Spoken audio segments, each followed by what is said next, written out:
Emma Carter's life looked perfect. A charming home in Willow Creek, Colorado, a fulfilling job as a school counselor, and a husband, Daniel, who everyone called calm and dependable. But behind the closed doors of her two-story house, Emma was suffocating in silence. Her world was built on quiet wounds, not the kind that leave bruises, but the kind that hollow you out from the inside, emotional emptiness. Daniel never yelled. He never argued. He barely even reacted. He was a shadow who shared her home, but not her life. Every evening, Emma would try to share details from her day, her voice full of hope, only to be met with Daniel's blank stare at the television. His responses were short, clipped, colder than a winter wind. Night after night, she would cry silently in the bathroom, muffling her sobs so he wouldn't hear. The silence between them grew so thick it felt like a physical weight on her chest. Then, one stormy Thursday, everything changed. An emergency alert vibrated on Emma's phone.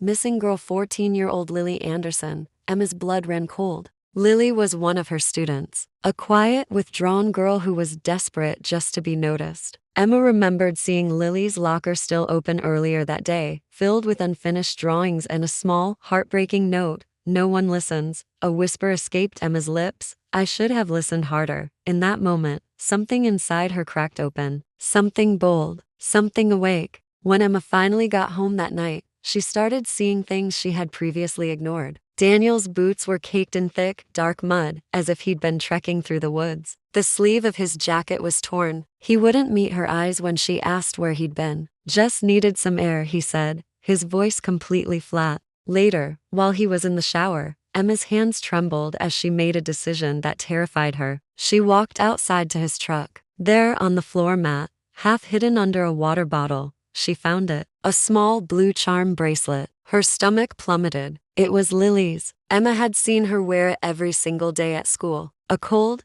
sharp fear crawled up her spine. The old Emma would have made excuses, would have convinced herself she was overthinking. But tonight was different. Tonight, she wasn't backing down. She grabbed the bracelet, got into her car, and drove straight to the police station. Detective Harris listened intently, her eyes narrowing as Emma explained everything: the mud, the torn jacket, the bracelet. Within hours, police officers were combing the woods behind Willow Creek, the same woods Daniel often walked through alone. Emma stood behind the yellow caution tape, her heart pounding, praying she was wrong. Then, a shout echoed through the trees. "We found her." Lily was discovered in an old, abandoned shed. She was cold and scared, but she was alive. Emma burst into tears of pure relief. But that relief was short-lived. Detective Harris walked over to her, her expression serious. "We need to talk about what really happened," she said quietly. The twist came suddenly, and it wasn't what anyone expected. Daniel wasn't arrested. Lily hadn't been kidnapped at all. Overwhelmed by loneliness and fear, she had run away.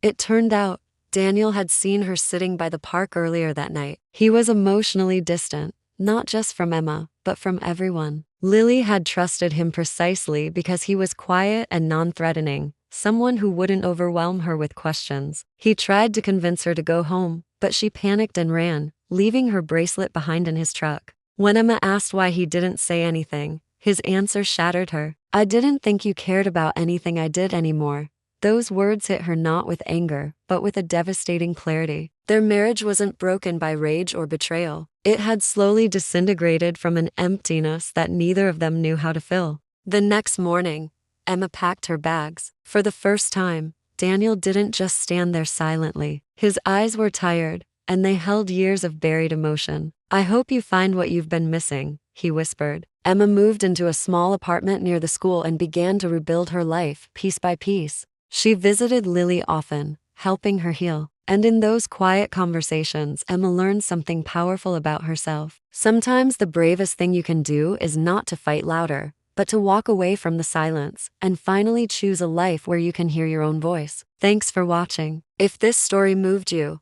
please like and subscribe for more.